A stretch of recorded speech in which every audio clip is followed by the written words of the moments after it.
Hello नमस्कार, स्वागत है आपका यूट्यूब चैनल लर्न एजुकेशन में। और आज मैं विवेक आपके लिए एमएड फर्स्ट सेमेस्टर वीर बहादुर सिंह पूर्वांचल यूनिवर्सिटी और महाराजा सुहेल देवराज विश्वविद्यालय के वो फोर्थ पेपर जो कि शैक्षिक अनुसंधान है, उसमें हम रिसर्च रिपोर्ट के बारे में आज पढ़ने वाले हैं कि हम जब अपनी रिसर्च को यानी अनुसंधान को जब पूर्ण कर लेते हैं, पूरा करने के बाद उसका लिखित जो है रूप प्रस्तुत करते हैं, ठीक है, जिसके आधार पर हमें डॉक्टोरल डिग्री या फिर कोई अन्य डिग्री, हमें मास्टर्स की डिग्री जो है प्राप्त होती है, ठीक है ना।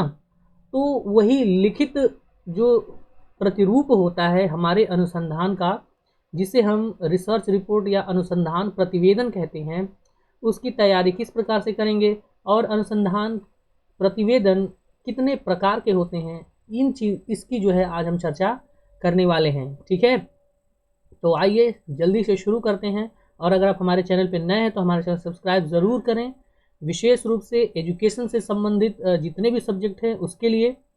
और हमारे साथ बने रहें और इस चैनल को शेयर करें ताकि ज़्यादा से ज़्यादा लोगों तक ये चीज़ें पहुंच सकें, ठीक है। तो आइए शुरू करते हैं। देखिए, कभी भी जब भी हम कोई अनुसंधान कार्य करते हैं तो अभी तक हमने अनुसंधान से संबंधित बहुत सारी चीज़ों को पढ़ा कि अनुसंधान की समस्या कैसे चुनते हैं, उस समस्या पर परिकल्पनाएं बनाकर जो है उनका परीक्षण करते हुए, विश्लेषण करके निष्कर्षों तक कैसे हम पहुंचते हैं, है ना।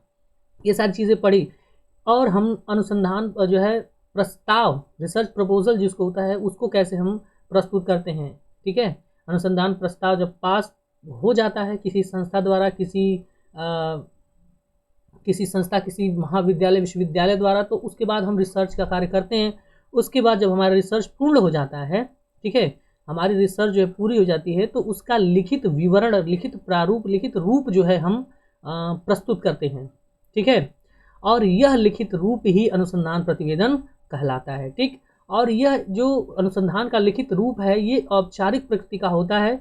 इसी के आधार पर हमें किसी संस्था द्वारा कोई प्रमाण पत्र, कोई डिग्री, चाहे वो डॉक्टोरल डिग्री हो, चाहे वो मास्टर्स की डिग्री हो, पीएचडी की डिग्री हो, ये सभी जो है हमें प्राप्त होती है इन्हीं अनुसंधान प्रतिवेदन के आधार पर, ठीक है। तो ये अनुसंधान कार्य का सबसे अंतिम चरण होता है, ठीक है ना, अनुसंधान की समाप्ति, ठीक है। तो अनुसंधान कार्य के औपचारिक प्रकृति का होने के कारण अनुसंधान की समाप्ति के उपरांत अनुसंधानकर्ता को अपने द्वारा किए गए समस्त कार्यों और परिणामों को लिखित रूप में प्रस्तुत करना होता है, ठीक।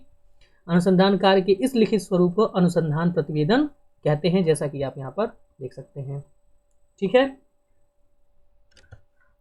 तो हमारे एग्जाम्स में कभी कभी अनुसंधान प्रतिवेदन या रिसर्च रिपोर्ट के बारे में लिखने को बोलता है, या फिर एक किसी रिसर्च रिपोर्ट को का प्रारूप बनाने के लिए कहता है, ठीक। तो यहाँ पर हम रिसर्च रिपोर्ट के बारे में जो है समझ रहे हैं। इसकी अगली वीडियो में हम रिसर्च रिपोर्ट के जो प्रारूप है, जो फॉर्मेट है, उसको हम देखेंगे, ठीक है। अब ये रिसर्च रिपोर्ट जो होते हैं ये अनुसंधानकर्ता द्वारा किए गए कार्य का मूल्यांकन का आधार बनते हैं। अर्थात हम ये कह सकते हैं कि ये रिसर्च रिपोर्ट के आधार पर ही अनुसंधानकर्ता ने जो कार्य किया है अपने अनुसंधान कार्य में, उसका यहाँ पर जो है मूल्यांकन किया जाता है, ठीक है, इसी के आधार पे। अब इससे क्या होगा, जब मूल्यांकन किया जाता है तो इसमें प्राप्त निष्कर्षों द्वारा जो है जिस बिंदु पर ये अनुसंधान किया गया है उसमें संशोधन किया जाता है, उससे उसके द्वारा जो हमारे ज्ञान में वृद्धि होती है और भविष्य में होने वाले अनुसंधान के लिए जो है मार्ग प्रशस्त होता है, ठीक है। इसके बाद द्वारा प्राप्त निष्कर्षों को व्यवहारिक क्षेत्र में और किसी न किसी निहितार्थ के रूप में जो है उपयोग किया जाता है, ठीक है।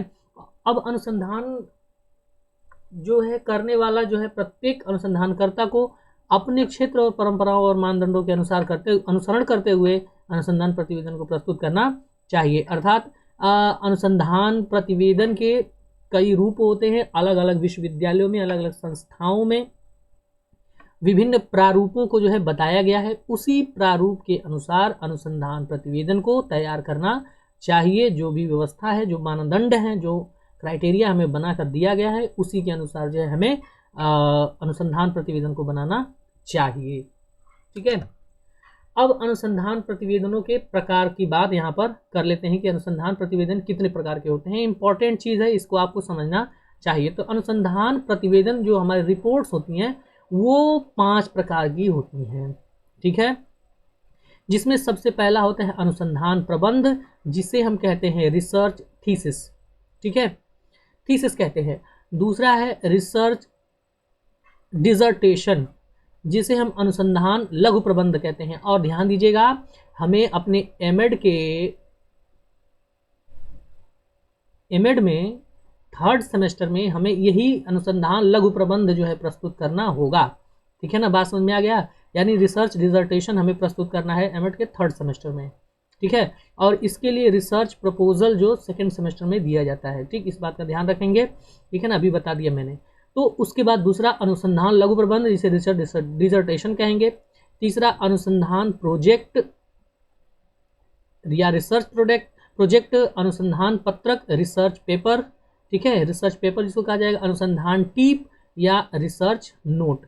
संक्षिप्त रूप में इनको हम समझ लेते हैं कि अनुसंधान प्रबंध क्या होता है। देखिए, अनुसंधान प्रबंध एक विस्तृत प्रतिवेदन है, अनुसंधान प्रतिवेदन है जो कि किसी पीएचडी की डिग्री के लिए जो है वो प्रस्तुत किया जाता है। ये एक विस्तृत रूप में और एक बड़े स्तर पर जो है अनुसंधान किया जाता है, और इसका आकार इसमें जो है बहुत बड़ा होता है। इसमें पेजेस की संख्या भी बहुत ज़्यादा होती है। क्यों? क्योंकि अनुसंधान बहुत बड़ा होता है, बड़े स्तर पे किया जाता है। किसी नई अथवा किसी गहन जानकारी के लिए जो है रिसर्च थीसिस या अनुसंधान प्रबंध को बनाया जाता है। तो ये पीएचडी की डिग्री, डीफिल की डिग्री या डीलिट की डिग्री या डीएससी की डिग्री, ठीक है, या फिर ये कह सकते हैं कि एमफिल, हाँ एमफिल, डीफिल की डिग्री के लिए ये जो है प्रस्तुत किए जाते हैं रिसर्च थीसिस।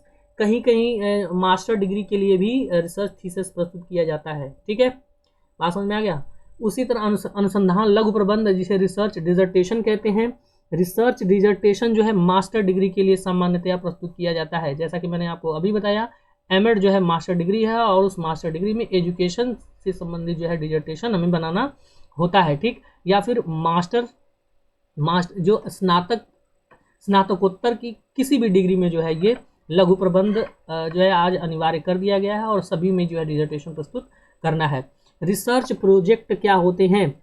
रिसर्च प्रोजेक्ट जो, ठीक है, कुछ विश्वविद्यालय होते हैं जो कि मास्टर की डिग्री के लिए हमें कुछ टॉपिक देते हैं जो कि प्रोजेक्ट कार्य के रूप में होता है, और उस प्रोजेक्ट कार्य को हम पूरा करते हैं, और जब लिखित रूप में उस उपाधि के लिए, मास्टर की उपाधि के लिए प्रस्तुत करते हैं, तो वो रिसर्च प्रोजेक्ट कहलाता है।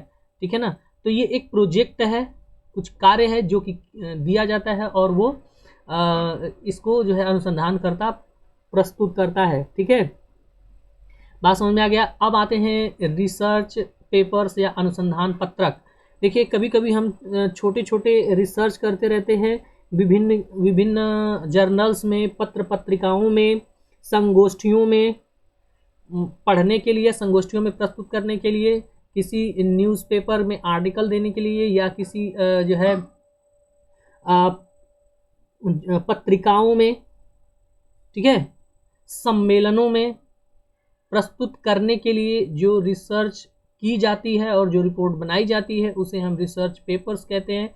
इसको रिसर्च पेपर जो है पब्लिश किया जाता है। ठीक है ना, हर अनुसंधानकर्ता, जो हमारे प्रोफेसर्स होते हैं, जो अनुसंधानकर्ता होते हैं, वो विभिन्न प्रकार के रिसर्च पब्लिश करते रहते हैं। ठीक है, अनुसंधान टीप क्या होती है?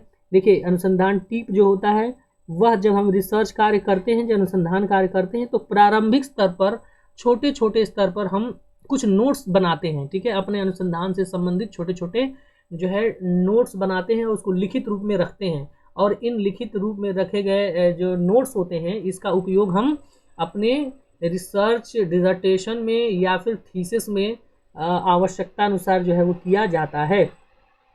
ठीक है, तो इसे हम कहते हैं अनुसंधान टीप या रिसर्च नोट। तो ध्यान दीजिएगा, हमारा मुख्य जो अनुसंधान होता है वो ऊपर का यही दो होता है, जिसे माना जाता है अनुसंधान प्रबंध और लघु प्रबंध। ठीक है ना, बात समझ में आ रहा है, जिसमें से हमें दूसरा वाला यहाँ पर बनाना है एमएड में। ठीक, आशा है ये चीज़ आपको समझ में आई होगी, अनुसंधान प्रतिवेदन क्या होता है और प्रतिवेदन के प्रकार क्या होते हैं। ठीक है, बात समझ में आ गया। तो अगर वीडियो अच्छी लगी हो तो वीडियो को लाइक करें, शेयर करें, कमेंट करें और इस वीडियो को शेयर जरूर करें। हमारे चैनल सब्सक्राइब करें और दूसरों से करवाने का प्रयास करें। ठीक है, ताकि ज़्यादा से ज़्यादा लोगों को ये लाभ पहुंच सके। ठीक, वीडियो में अंत तक बने रहने के लिए आपका बहुत बहुत धन्यवाद। नमस्कार, शुभ दिन।